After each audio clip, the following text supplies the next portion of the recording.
Sí, con su venia, presidente.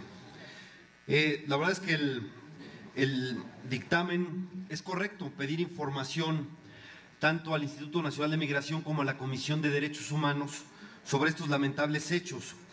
Pero es necesario hacer relevancia a lo que ocurrió. No se está acusando de cualquier cosa. La Comisión Interamericana de Derechos Humanos ya pidió a las autoridades mexicanas investigar, mostró su preocupación y es algo verdaderamente grave. El pasado 30 de abril, un grupo de alrededor de 300 migrantes provenientes de Honduras, El Salvador y Guatemala se trasladaban a pie hacia el municipio de Emiliano Zapata en Tabasco. Entre ellos había 2 mujeres embarazadas, niños, niñas, adolescentes y adultos mayores. De acuerdo con los reportes, el grupo fue interceptado por agentes del Instituto Nacional de Migración, la Policía Federal y la Policía Estatal de Tabasco en las cercanías de la comunidad de Checamax y que fueron detenidos de manera violenta. La Comisión Interamericana de Derechos Humanos recibió información de que Fray Aurelio, es que además hay 3 defensores de los derechos humanos que fueron lesionados y agredidos. Son Fray Tomás González, Fray Aurelio Montero y Rubén Figueroa. Por cierto, son defensores de derechos humanos que ya habían recibido por parte de la Comisión Interamericana de Derechos Humanos los beneficios de las medidas cautelares desde el 19 de abril de 2013, es decir, pedían a las autoridades mexicanas que tuvieran protección por su labor en favor de los migrantes. Pues bueno, el 30 de abril fueron agredidos y lastimados también los defensores de los derechos humanos. La acusación es que incluso separaron a los niños de las madres ahí, lo cual por supuesto es una grave agresión.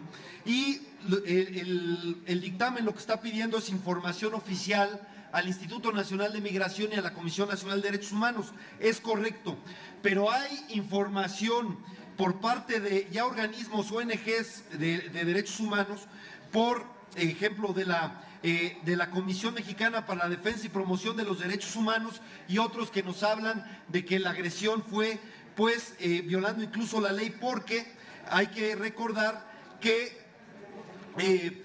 el transitar por el territorio nacional sin pasaporte o sin una carta de residencia no debe ser considerado delito. Eso ya está establecido. Lo leo tal cual: circular por el territorio mexicano sin pasaporte ni documento que acredite la estancia legal no es un delito ni una falta administrativa, y sin embargo se actuó en el municipio de Emiliano Zapata con saña, con agresión, y la verdad es que ¿con qué cara? ¿Con qué autoridad moral podemos nosotros reclamarle a los Estados Unidos respeto a los derechos humanos de nuestros migrantes si nosotros no podemos dárselos a los migrantes centroamericanos en nuestro territorio? ¿Con qué autoridad moral podemos hacer? Y es terrible, la verdad es que su problema para muchos de estos migrantes no es cuando cruzan la frontera, sino el paso por México. Ese es su verdadero infierno para los migrantes, porque no hay nadie más vulnerable que un migrante. Y si ese migrante además es mujer o es menor de edad, es todavía más vulnerable que un migrante, por supuesto, sin papeles.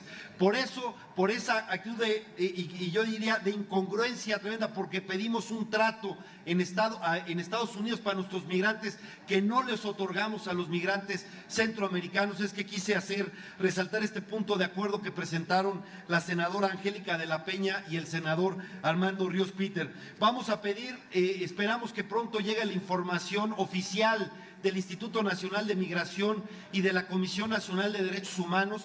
Por supuesto, también tendremos que analizar la que venga de las propias organizaciones, las ONGs que se dediquen a esto, y que tomemos cartas en el asunto. No podemos ser pasivos ante la violación de derechos humanos a los migrantes centroamericanos. Y una cuestión que deberemos reflexionar es si no debiéramos pensar en una nueva política migratoria hacia el sur.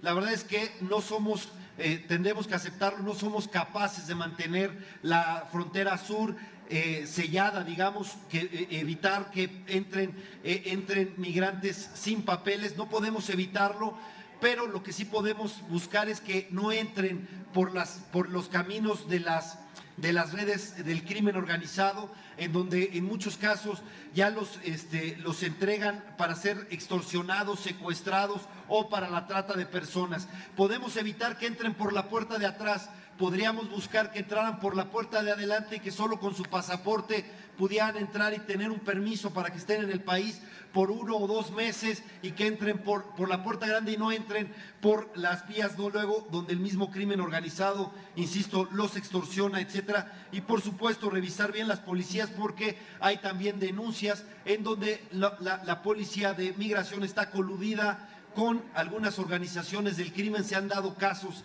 así, y que estas mismas las ponen a quienes luego los extorsionan, los llevan a la trata de personas, etcétera. La matanza de San Fernando en Tamaulipas es parte de la historia universal de la infamia, y que son cosas que la verdad es que no puede ser que con unas simples declaraciones sentidas y la indignación del momento ya le demos vuelta a la página. Necesitamos, insisto, una nueva política migratoria. Pero bueno, analicemos este caso de Emiliano Zapata, que no quede impune, si hay sanciones, que haya resarcimiento a las víctimas, y tomaremos, estoy seguro, la primera comisión con mucha seriedad esto. Esperamos que con oportunidad las autoridades, tanto el Instituto Nacional de Migración como la Comisión Nacional de Derechos Humanos, hagan llegar la información correspondiente y podamos tomar cartas en el asunto, y como digo, no quede impunidad en este hecho que debe ser catalogado como grave y que nos obliga a actuar en consecuencia. Es cuanto, presidente.